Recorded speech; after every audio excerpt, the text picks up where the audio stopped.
Here we are on June 18, 2019, underway aboard Tortuga for the first cruise of the 2019 season. The boat's been in water since last Thursday. It's Tuesday now, and she's taken up pretty well. So everything seems to be working.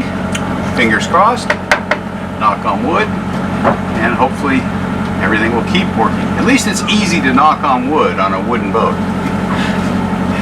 And we're looking straight east now towards Sutton. Okay, I'm coming out to the Hinkley mooring field now. Sorry about the sound at the beginning. I was running off the internal mic in the camera, which isn't as good as the standalone mic, which is because I forgot to plug that one in. So here's the Hinkley mooring field, a few Hinkleys. And they also have a number of other boats. Hinkleys are almost in the minority now. They've got a bunch of Sabres and Morrises out here. You can see more of their mooring field over here. And it's a really flat, calm day today. Perfect weather for running over to Little Cranberry Island aboard Tortuga. So I'm going to stop until we get out there a little bit. I'm out of Southwest Harbor now, entering the main part of the Great Harbor of Mount Desert Island, cruising, let it focus here, at about 1550 RPMs and making 5.5 knots. At this speed, Tortuga is really burning a lot of fuel. We're burning roughly a quart an hour, so we're getting about 22 nautical miles to the gallon, which I can live with. And our round trip today is going to be about 6 miles. So we will probably burn about 3/10 of a gallon of diesel. So it's going to cost us about $1 in fuel to go over to Islesford, Little Cranberry, and back. Whereas if we took the ferry, it would be about $30 each. So, subtle price advantage to taking your own boat if you don't include the cost of ownership. So here we are, looking out the window. That's the eastern way, Mount Desert Island. You can see Bear Island with its lighthouse, main part of Mount Desert Island, and the east end of Greening Island, which we're about to clear. And we've got about a 40-minute run over to Islesford from here. Well, we're over between Great Cranberry and Sutton, and this is a lobster boat wake here I'm going to turn into so it won't roll us. Tortuga has a round bottom form, so she rolls. You can see this boat went by a few minutes ago and the wake is just getting here. It's pitching.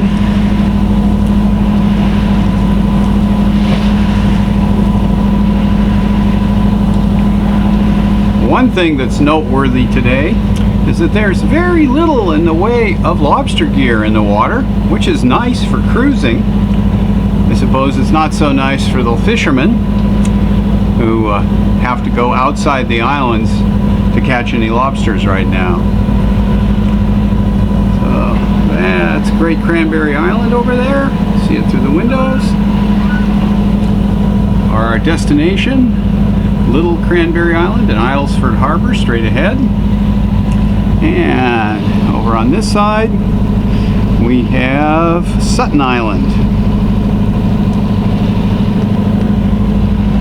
So we'll continue our cruise.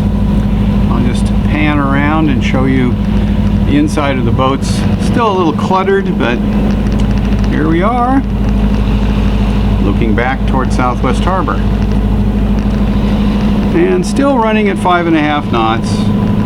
Could go faster, but I'm not in a hurry. No reason to go faster. Now we're getting closer to Islesford. This is the eastern end of Sutton Island, and the land in the distance is the Schoodic Peninsula. That's about 7 miles away. That's Acadia National Park too. And And straight ahead is Little Cranberry Island and Islesford, which is the name of the little village there, which is where we're headed. This is a sort of annual pilgrimage, and what we're going to do is go to the pottery shop on the Islesford dock. So, if we look back this way, there's Great Cranberry Harbor and Great Cranberry Island. Hey, here we are coming into Islesford. There are 3 docks there. The first one is the Islesford dock that's associated with the restaurant and businesses on the dock. The second one is the Lobsterman's Co-op, and finally the town dock. Town dock is used mostly by ferries, so we're not going to go there. We're going to the first one, the Islesford dock. So I'm going to have to stop filming while I maneuver the boat in and tie up. There's another shot of it through the windscreen. So, looks like we've got the Islesford dock to ourselves. So we'll see how it goes when we get in there. Well, here's Tortuga at the Islesford dock. The restaurant isn't open, so the dock is not very busy. There's the Lobster Co-op, and a little gray building with the flag is the town dock. And as I said, its float is used mostly by the ferries. There's the Islesford Dock restaurant. It's not open yet. I think it's open later in a week, but I'm not even sure it's open yet for the season. Okay, I'm going to pan around. Sorry about the sound quality. My good microphone mount broke again after being repaired. Here's a couple lobster boats. These are a little unusual in that they have riding sails. There are, as far as I know, these 2 and one more lobster boat that has a riding sail that docks over at Great Cranberry Island, and that's it around here. They used to be very common, but not so much anymore. So this is Islesford Harbor. I'm going to walk up the dock a little and show you some other things. There's Tortuga from a little further away. And we'll pan up toward the dock. You can't really see it from here. That brick building that's peeking out behind the gray building is the Islesford Museum that's run by the National Park Service. This gray building has a sort of community boat building set up, or it did last year, where they're teaching kids how to build wooden boats. That is the old Islesford store. Quite an old building. Little cottage right on the shore, which I believe is actually for sale. Just a summer cottage. We can look across. That's Sutton Island in the near distance, and the hills of Mount Desert Island behind it. And way over there we have Southwest Harbor. There's getting to be a few mosquitoes, so I'm gonna shut down for a little bit and start moving. I've just stepped off the end of the Islesford dock. There's the museum, which isn't open yet for the season. It'll be open in a little while, as soon as the tourist season gets going. And this is Islesford Boat Works, and lots of little boats that they're working on. And then the town proper, which is not a very big town. And here's looking out the dock from just off the dock. And the place that says Winter's Work is a little pottery shop. And then Islesford Pottery is another one, and my wife is in there looking at pottery. Now, we're off the dock, and we're going to head out and take a look at the town guest moorings to see what they look like this year. There are 2 or 3 town guest moorings, and then there are some other moorings that you can take if you come over here. The town guest moorings, last year anyway, were free. So you can come over here and pick up a mooring for the night for no charge, which is quite pleasant. And there's one other mooring here, which is the Kitsy Memorial Guest Mooring. I have to find it. I think this is it over here that you can pick up. The only issue with coming over here and picking up a mooring is that the lobster boats leave really early in the morning, and you'll get the noise and quite a few wakes. Okay, this is the Kitsy Memorial Guest Mooring, which is a free mooring for people visiting Islesford. And we'll go out and see if they've got the town mooring set. They're pretty far out, so if you're rowing, it's a bit of a row to get in. I think right here is the first one. They say guest on them, and I think this one says guest. It looked like an ST on it. Yes, here it is. Town guest right there. You can pick that mooring up and stay for the night. And there are a couple more out here. I think there are 3 altogether. We'll take a look at them. You can also anchor here outside the moorings. Although if there's a southwest wind, it tends to really blow through here, so this is not a place you want to anchor if there's a brisk southwesterly. And there's a lot of seaweed on the bottom here, so it's tough to get your anchor to set. But you can usually manage it if you have an anchor that will penetrate weed very well. Okay. And here we go. There's a couple of cormorants and some seagulls. Take advantage of these floats. The cormorants left. The seagulls are bolder. And you can see the birds have been on there for a while. Let's see what these other moorings look like. Usually there are at least 2 town guest moorings out here, and it's just a question of whether or not they've set them for the season. So we'll turn and see what this one is.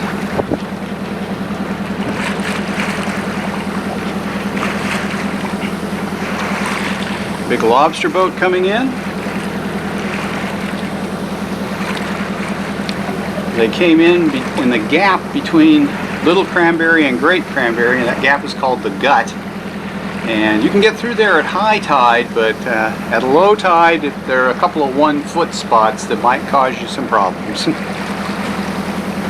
don't think this is a town mooring either, but we'll go close enough to tell and then go look. See, the lobster boat's leaving a bit of a wake, so if you were anchored or moored here, it might wake you up if one of them went by at that speed early in the morning. Now this is a private mooring. I see one more town guest mooring over there. So I think that so far they've got 2 town guest moorings set.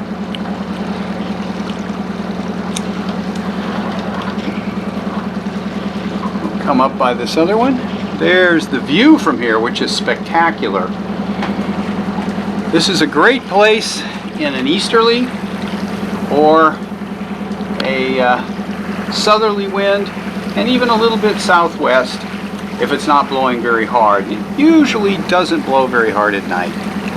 But this is a great place to spend the night because the views here are just unbeatable. Here's another town guest mooring. So that makes 2 that I've found. There should be a couple more. I'm just gonna turn a little bit here and show you the full view. And then we're gonna head back to Southwest Harbor. So there's the view from Islesford Harbor. Probably the most scenic anchorage around Mount Desert Island. A wonderful place to come on a nice summer evening. So, time to turn and head back. Now we're heading out of Islesford Harbor. Cormorant just flew across the bow. And we're gonna go past the Spurling Rock Bell around the west end of Sutton Island, which is the island right over there, and take a look at the Bear Island Lighthouse from a little closer than I'm usually willing to go in a sailboat, but Tortuga draws less than 3 feet. It is high tide, so there aren't really any hazards. And I can get right in pretty close and we can get a good picture. So it'll be a little bit before we get there. I'll get past this lobster float you can see here, yellow and blue one. And I'll walk over to the other side of the boat and show you the view.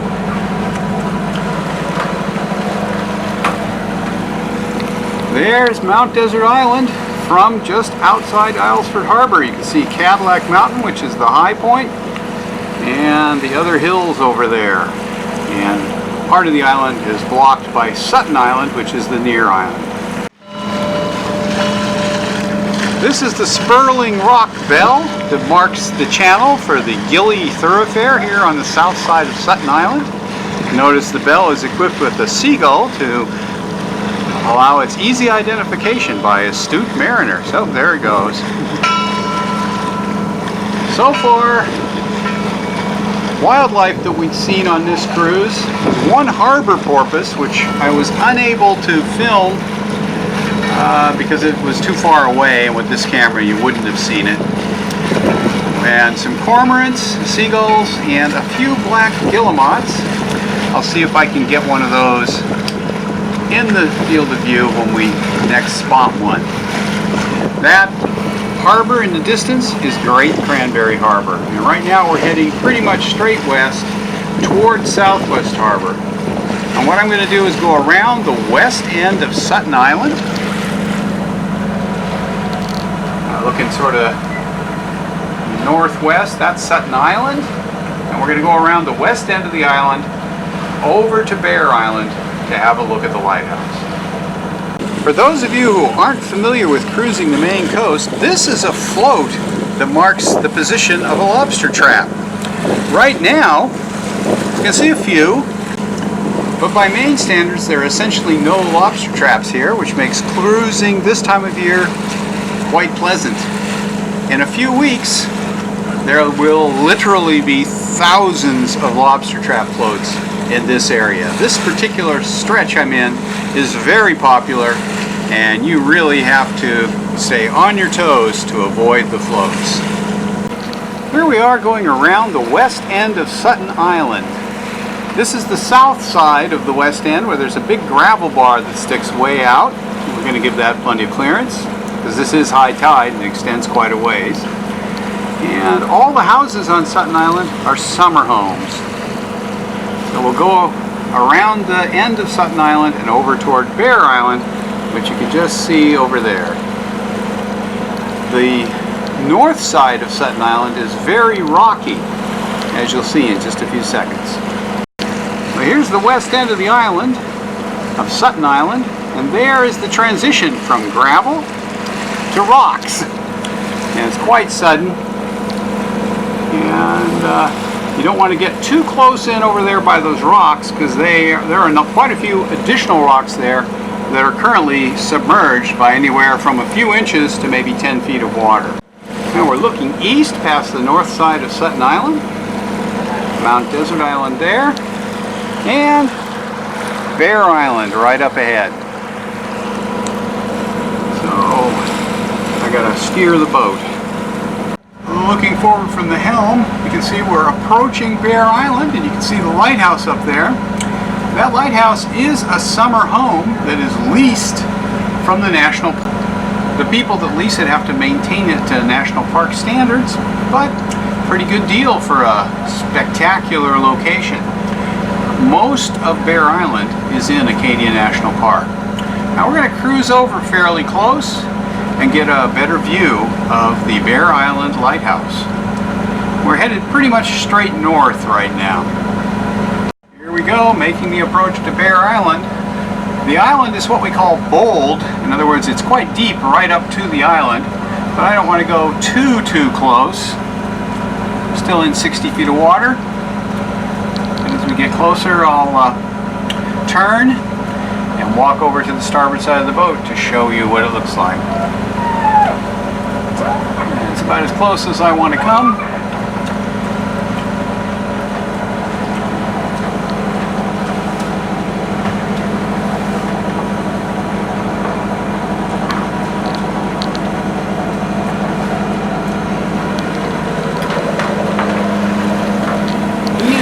we have Bear Island Lighthouse from about 100 yards away. This lighthouse is no longer in service, but it's quite a nice little lighthouse on rocky Bear Island. So this is the north side of Greening Island. It's unoccupied in the winter, and there are summer houses on the island. They're mostly on the other side and on the two ends, the east end and the west end. As we look back here, you can see some of the hills just to the north of Southwest Harbor. As soon as I clear some lobster gear here, I'll walk to the other side of the boat and give you a look at the entrance to Somme Sound.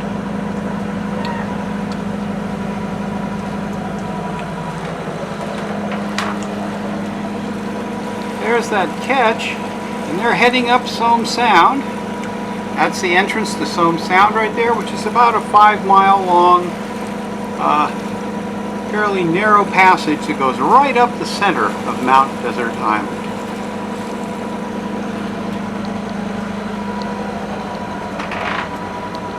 As you can see, it's pretty barren over here when it comes to boats for the summer. The season is getting started late this year. And more lobster gear.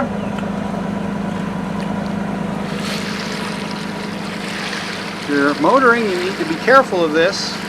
There's a rope attached to that. You run over it, and you can end up with that rope wrapped around your propeller, which is, believe me, no fun. So we're going to go around the west end of Greening Island. You can see right there. And between the west end of Greening and Clark Point, which is in the town of Southwest Harbor. I'll just come over here a little, and then we'll make the turn and head between Greening and Clark Point.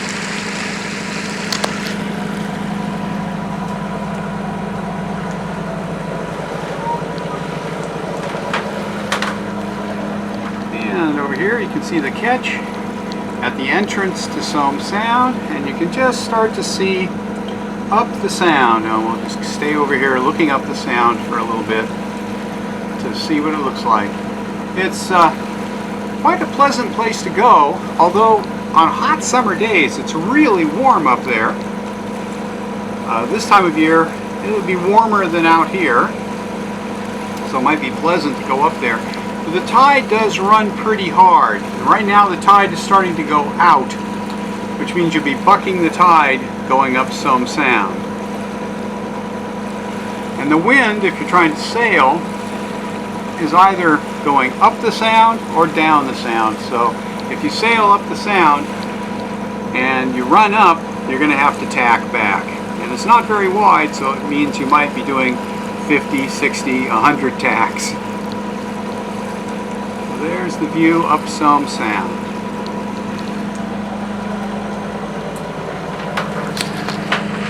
And here we are on the other side of the boat looking at Clark Point. The big yellow building over there is the Claremont Hotel, which is one of the last remaining resort hotels from the turn of the century, the turn of the 19th century.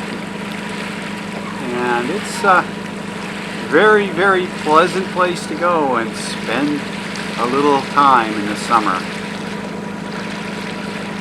And this is the gap between Greening Island and Clark Point where we're going to go. Now we'll just go behind the big white moored boat and over back into Southwest Harbor. And here we go. There's my sailboat, Sequester, hanging on our mooring for the summer. Had her out sailing 4 times so far this year. It has been kind of cold and rainy. As we head in a little bit further.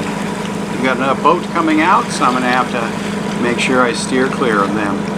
Here's a steel-hulled schooner that came in a few weeks ago. It will spend the summer here. And it's got a lot of salt on the hull. They had a rough passage up here, I guess. And also looks like they've lost a little paint. That'll have to be fixed over the summer. And we're headed up to our slip at the west end of the marina, so I'm going to slow down as I come in. I've got to maneuver around these various moorings and then come into the slip. It's a light wind up here, but it will, judging from the boats, be blowing me off the dock, so I'm going to have to work quickly to get her tied up. We're going right over there between that sailboat and the powerboat to its left. Well, that's my slip right over there, just to the left of the powerboat with the open gate and the transom. I've got to come in and grab a line I left on the dock to tie her up. Should be pretty easy. Oh, I'm back at the dock after an 11-mile cruise that took about 2.2 hours of engine run. We're tied up in the marina. So I hope you enjoyed going on this little cruise aboard Tortuga on June 18, 2019. Thanks for watching, and don't forget to subscribe if you haven't, and click that notification bell to find out when my next video will be posted.